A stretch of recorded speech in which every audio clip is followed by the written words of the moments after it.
ချိန်ကိုအနိုင်ယူဖျက်ကျော်လာခဲ့ရတဲ့ Green Papaya စစ်မော်တက်ရမယ့်အချိန်ဖြစ်ပါတယ်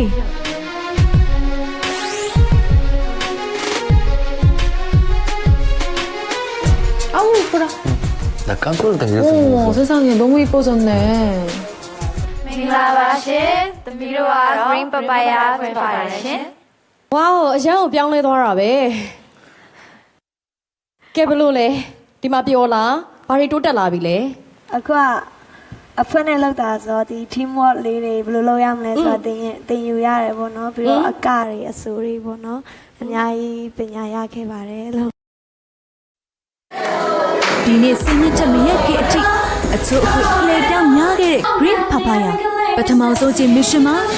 နောက်ဆုံးပိတ်ဆိုရင်နမပြတ်မှုကိုချစ်ဖြတ်ဖို့အတွက်အကောင်းဆုံးစူးစမ်းထားကြတာပဲတပွဲတဲ့တသားရဲ့ဖြစ်ဖို့အတွက်စူးစမ်းအားထုတ်လာခဲ့ကြတယ် Green Papaya ကတဲ့ဟာအပြင်ကိုနည်းနည်းအားအပြင်းနဲ့ကပြီးတော့ဗောနော်တခြား performance တွေပါလေးမျက်နှာရောအဲ့လိုမျိုးလေးပြင်ဆင်ထားပါတယ်ဟုတ်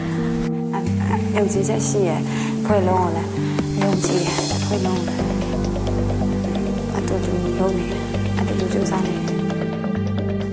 Main mission မှာရောပြောင်းလဲသွားတဲ့ team work ပုံစံကိုပြသပေးနိုင်မှာလား Hey yo GG Yeah yeah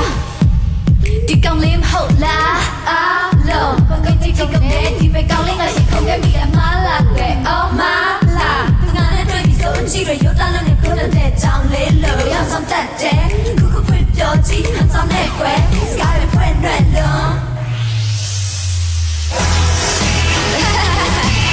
Hey yo baby true to myself Leave your trouble Hey oh oh hey oh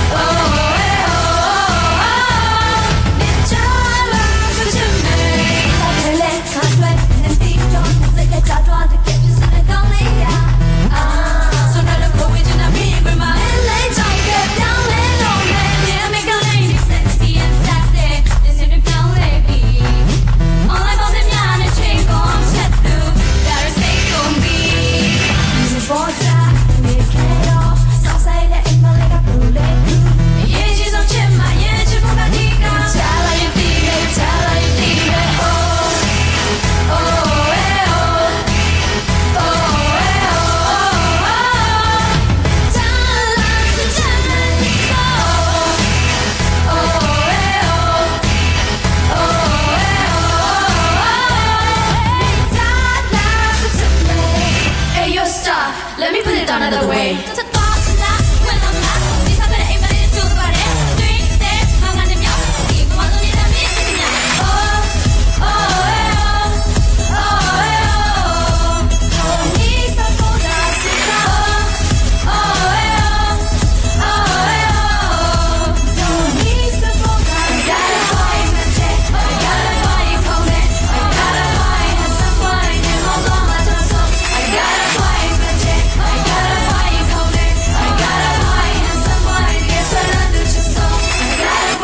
Check.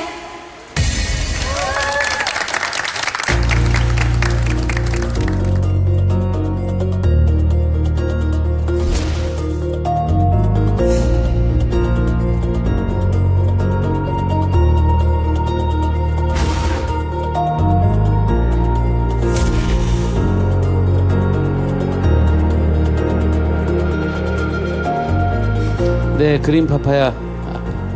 잘 들었습니다. 이 노래는 그 소녀시대 노래죠. 자신감을 표출하는 그런 노래인데 표정이나 자신감들은 되게 좋았는데 이 노래는 A 파트하고 B 파트가 전혀 다른 그 테마의 리듬이 나옵니다. 하지만 긴장해서인지 전반적으로 좀 비슷하게 표현했던 것들이 조금 아쉽긴 합니다. 먼 곳에서 이제 한국까지 와서 정말 배우고 노력하고 또 열심히 연습한 것 같다는 생각이 일단 들었고요. 그 중에 리따 판판이라는 친구가 가장 표정이 좋았던 것 같고요. 정말 풋풋하고 뭔가 정말 소녀한 느낌이 좀 강했던 것 같아요. 그래서 자연스럽게 정말 미소가 나오는 그런 무대였던 것 같습니다. 그리고 이 노래 자체가 되게 샤라웃이 많은 약간 애드립이 많은 곡인데 약간 그런 부분에서 좀 더 합을 조금만 더 맞췄으면 네, 더 좋았을 거라는 생각이 들더라고요. 네.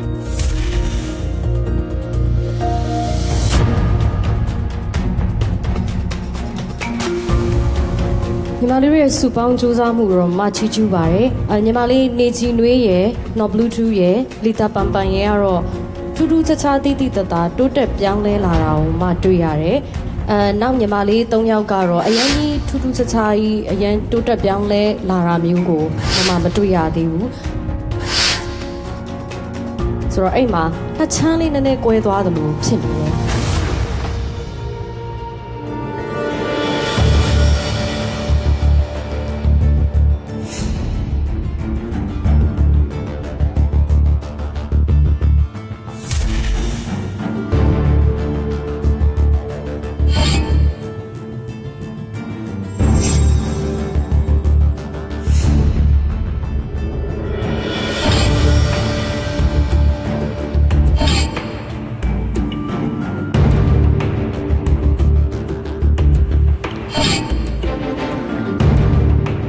အခုလက်ရှိအနေဆုံးအဆင့်ရဲ့အမှတ်ကိုရရှိထားတဲ့ Green Papaya 멤버별로 눈에 보이는 애들 있고 안 보이는 애들 있어가지고 그죠? Hidden Point တွေပေါင်းလိုက်တဲ့ရလက်သူတို့တွေစီထူးခြားစမ်းကြယ်မှုတွေပေါ်ပေါက်လာမှာလား